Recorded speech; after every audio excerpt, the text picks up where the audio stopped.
यह कहानी है एक शहर की। ईसा अपने दो बच्चों के साथ शहर में रहती थी। लड़के का नाम वीरू था, उसकी उम्र 10 साल थी। लड़की का नाम निशा था, उसकी उम्र 13 साल थी। वह जिस घर में रहते थे उन बच्चों के साथ कुछ ना कुछ होता ही रहता था।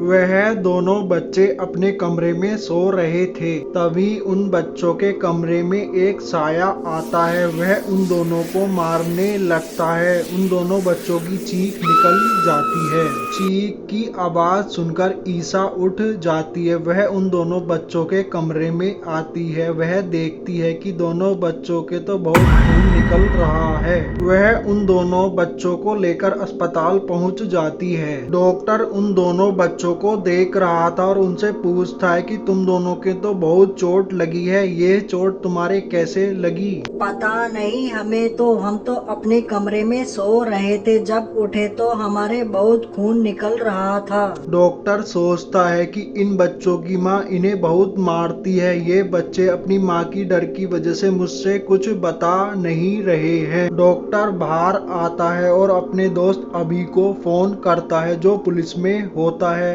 वह अभी को सारी बात बता देता है। ठीक है, मैं अभी आ रहा हूँ अस्पताल में। वह अस्पताल में आ जाता है और बच्चों की चोट को देखता है। वह उन दोनों बच्चों को अलग कमरे में ले जाता है और ईसा को अलग कमरे में बैठा देता है।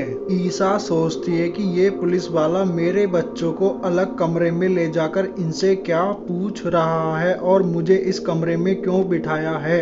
अभी उन बच्चों से पूछता है कि बच्चों बताओ, तुम्हें किसने मारा है? तुम्हें किसी से डरने की कोई भी जरूरत नहीं है, मैं तुम्हारी साथ हूँ। बच्चे चुपचाप बैठे रहते हैं, वह कुछ भी नहीं बोलते हैं। क्या तुम्हें तुम्हारी मम्मी मारती हैं क्या?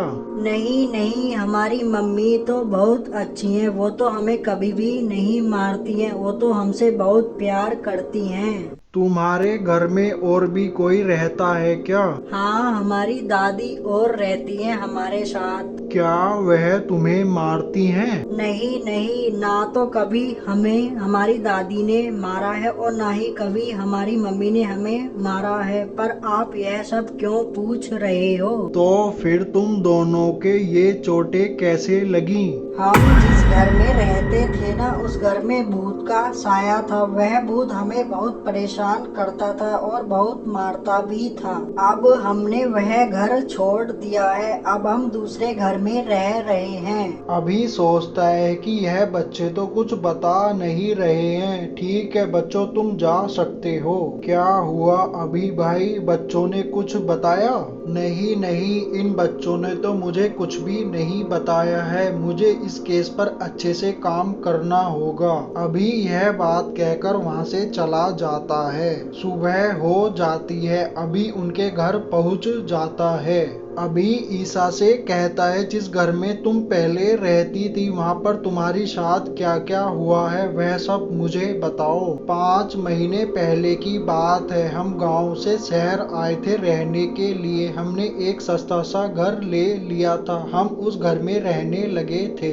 हमें उस घर में रहते हुए 2 दिन हो जाते हैं। रात के 12 बज रहे थे, किसी के चलने की आवाज सुनाई देती है। वह आवाज इतनी तेज थी कि ईसा की आंख खुल जाती है। ईसा उठ जाती है। वह अपने कमरे से बाहर आती है, पर उसे वहां पर कोई भी दिखाई नहीं देता है। वह अपने कमरे में वापस चली जाती है और फिर सो जाती है। अगली रात को फिर किसी के चलने की आवाज सुनाई देती है। वह उठकर बाहर आकर देखती है तो उसे वहां पर कोई भी दिखाई नहीं देता है। वह पूरे घर में हर कमरे में जा जाकर देखती है, पर उसे पूरे घर में कोई भी दिखाई नहीं देता है। वह सोचने लगती है, घर में तो हर जगह जाकर देख लिया है लेकिन कोई भी दिखाई नहीं दिया है, तो फिर यह चलने की आवाज किसकी थी? तो फिर इस घर में और कौन हो सकता है? कहीं इस घर में भूत भूत प्रेतों का तो साया नहीं। नहीं नहीं, ऐसा नहीं हो सकता, यह सब मेरे मन का वहम है। फिर सुबह हो जाती है। ईसा कमरे में कुछ काम कर रही थी। ईसा को कुछ ऐसा लगता है जैसे उसके पीछे कोई खड़ा हो।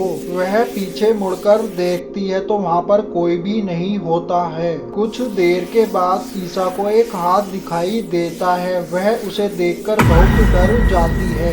वह अपने कमरे से बाहर आती है। वह अपनी बेटी को देखती है। उसकी आंखें पूरी तरह सफेद हो चुकी थी और वह हवा में उड़ने लगती है। यह सब होता देखकर वह बहुत घबरा जाती है। उस घर में उनके साथ कुछ ना कुछ होता ही जा रहा था। कभी किसी का हाथ आता हुआ दिखाई देता तो कभी किसी का सर उड़ता हुआ दिखाई देता।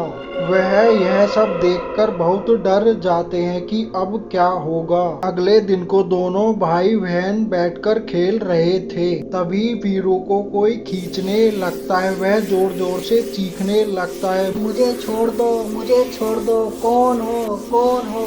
उसकी आंखें सफेद हो जाती हैं। वह हवा में उड़ने लगता है, उल्टा होकर दीवार पर चिपक जाता है।